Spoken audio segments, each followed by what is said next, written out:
নোয়াখালী হাতিয়ার ফাঁকা রাস্তার মাঝখানে ভোগান্তির শিকার হচ্ছে এলাকাবাসী এবং পথচারীরা। সোনাদিয়া ইউনিয়নের এই রাস্তায় আসলে পড়তে হয় মহাবিপাকে। বিস্তারিত থাকছে আমাদের প্রতিবেদনে।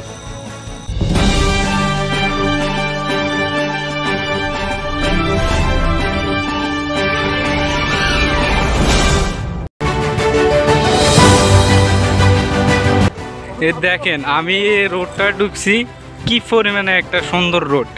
আপনি গেছেন কিছুক্ষণ পর দেখতেছেন যে রোডের অর্ধেক নাই, সেখান দিয়ে পানি টানি সহ একেবারে ভাঙ্গা। চাওয়া যেতে হলে আপনাকে জুতা খুলতে হবে, প্যান্ট লুঙ্গি কাঁধে তুলতে হবে।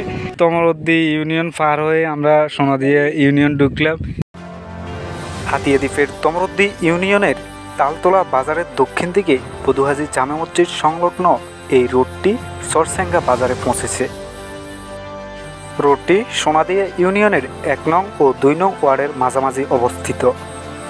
সোনাদিয়ার এই রাস্তা দিয়ে শুধু এলাকাবাসী ভোগান্তির শিকার হচ্ছে না, এখানকার যে কেউ পথচারী ভুল করে আসলেও পড়তে হয় মহাবিপাকে।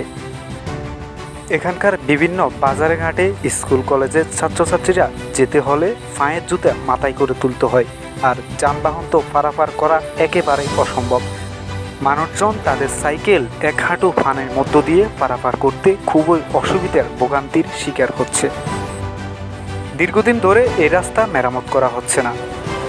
এলাকাবাসী জানান খুবই দ্রুত যেন এই রাস্তা মেরামত করা হোক, এমনটাই দাবি জানিয়েছেন এখানকার এলাকাবাসী।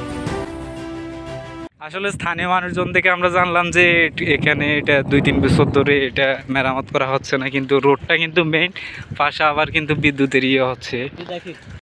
সোনাদিয়া ইউনিয়নের ইউপি চেয়ারম্যান মেহেদি হাসান এবং হাতিয়ার এমপি আয়েশা ফেরদৌস যদি একটু সুদৃষ্টি দেন তাহলে প্রত্যন্ত অঞ্চলে এই রোডটি নিয়ে আর কষ্ট করতে হবে না।